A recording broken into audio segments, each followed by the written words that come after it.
Engineer Rezaul Karim, বিশেষ সংবাদদাতা, দৈনিক যায় যায় দিন। ইঞ্জিনিয়ার রেজাউল করিম, আপনি কি আমাকে শুনতে পাচ্ছেন? জি, শুনতে পাচ্ছি। জি, আপনাকে স্বাগত এশিয়ান সংবাদ বিশ্লেষণে। আপনাকেও ধন্যবাদ।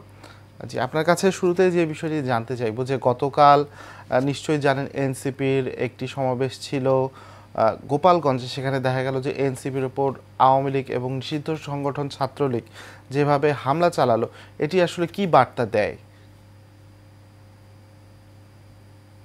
আপনারা জানেন যে ইতিমধ্যে সরকার আওয়ামী লীগকে এবং সর্বপ্রথম ছাত্রলীগকে বাংলাদেশে নিষিদ্ধ সংগঠন হিসেবে ঘোষণা করেছেন, বা আওয়ামী লীগের সকল কার্যক্রমকে নিষিদ্ধ ঘোষণা করেছেন। ঠিক সেই মুহূর্তে এনসিপির মিটিং এ আওয়ামী লীগের অঙ্গ সংগঠনের হামলা, এই এই যে নিষিদ্ধর যে ঘোষণা, এই ঘোষণাটাকে আবার নতুন করে আমাদেরকে স্মরণ করে দেয় যে এই নিষিদ্ধ ঘোষণাটি কিন্তু যথার্থ ছিল, সেটির প্রমাণ বহন করে।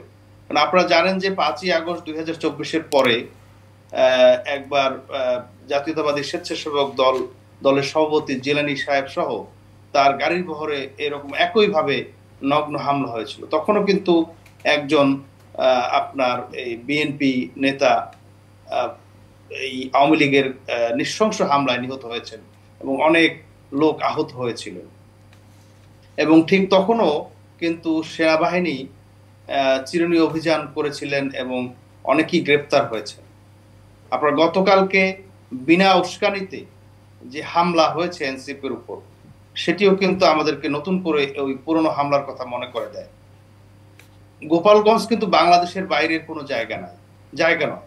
এবং আপনারা জানেন যে গোপালগঞ্জে একটি হাইওয়ে রয়েছে, যেটা আমাদেরকে ঢাকার সঙ্গে খুলনা, ঢাকার সঙ্গে পিরোজপুরে, ঢাকার সঙ্গে অন্যান্য জেলার সংযোগ।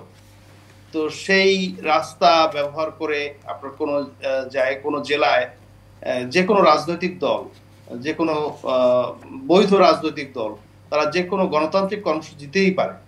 কিন্তু সেই ক্ষেত্রে এইভাবে প্রাণনাশী হামলা এবং বিনা উস্কানিতে আপনার মঞ্চ ভেঙে দেওয়া, আগুন জ্বালিয়ে দেওয়া, এবং আপনারা দেখেছেন যে গতকালকে কিন্তু একটি পুলিশের গাড়িও জ্বালিয়ে দেওয়া হয়েছে। এইভাবে জানমালের সম্পদকে বিনষ্ট করা, এটা নিশ্চয়ই আমাদের কাম্য নয়।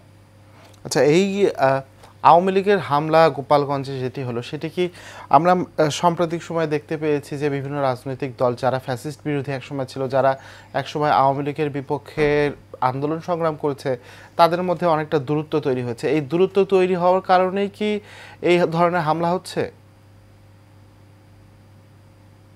এখন দূরত্ব তৈরি হওয়ার কারণে হামলা হয়েছে সেই কথাটা আমি বলতে চাই না।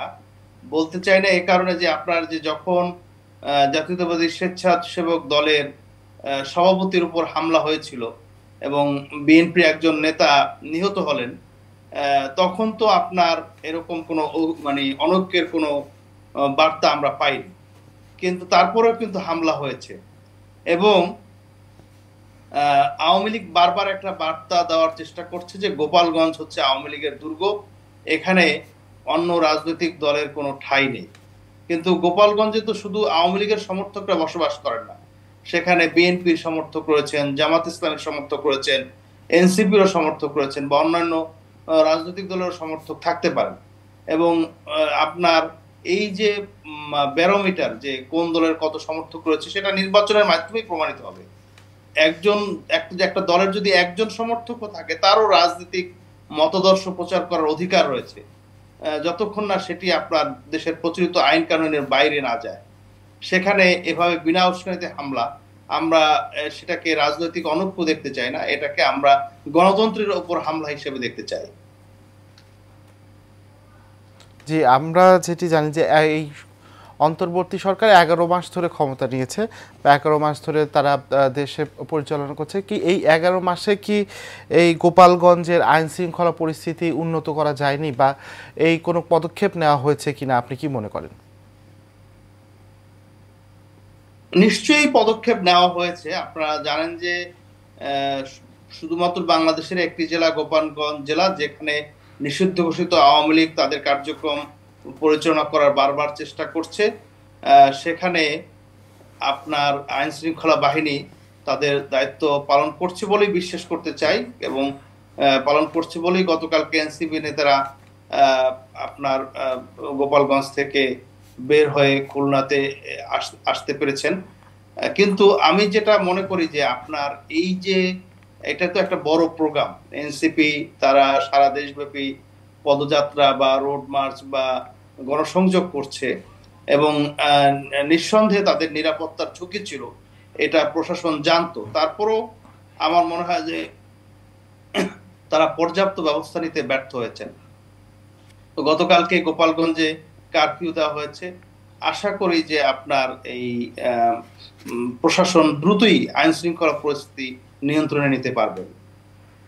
অনেকে কিন্তু আইনসিপির নেতা সহ অনেকে কিন্তু আইন শৃঙ্খলা পরিস্থিতির জন্য বা গতকালকের ঘটনার জন্য আইন শৃঙ্খলা বাহিনীর নিষ্ক্রিয়তাকে দোষারোপ করছেন। আপনি বিষয়টিকে কিভাবে দেখছেন? আমিও মানে আপনার যারা ভিকটিম অথবা যারা পর্যবেক্ষক তাদের দৃষ্টিভঙ্গির সঙ্গে দ্বিমত পোষণ না করে বলতে চাই যে অবশ্যই আপনার কিছু না কিছু গাফিলতি প্রশাসনের ছিল, এবং এনসিপি নেতৃবৃন্দ সরাসরি অভিযোগ করেছেন যে পুলিশের সহায়তায় হামলা হয়েছে। বিষয়টিকে মানে আমলে নিয়ে এই বিষয়টি পুরোপুরি খতিয়ে দেখে আপনার এ ব্যাপারে যথাযথ ব্যবস্থা নেওয়া দরকার। আপনারা জানেন যে আপনার পুলিশ আমরা এখন পর্যন্ত কার্যকরী সংস্কার করতে পারেনি, বা বর্তমান সরকার পারেননি, এবং অনেক জায়গাতেই এখনো ফেসিবাদের সেই দোসররা বহাল তবিয়তে রয়েছেন। এখন গোপালগঞ্জের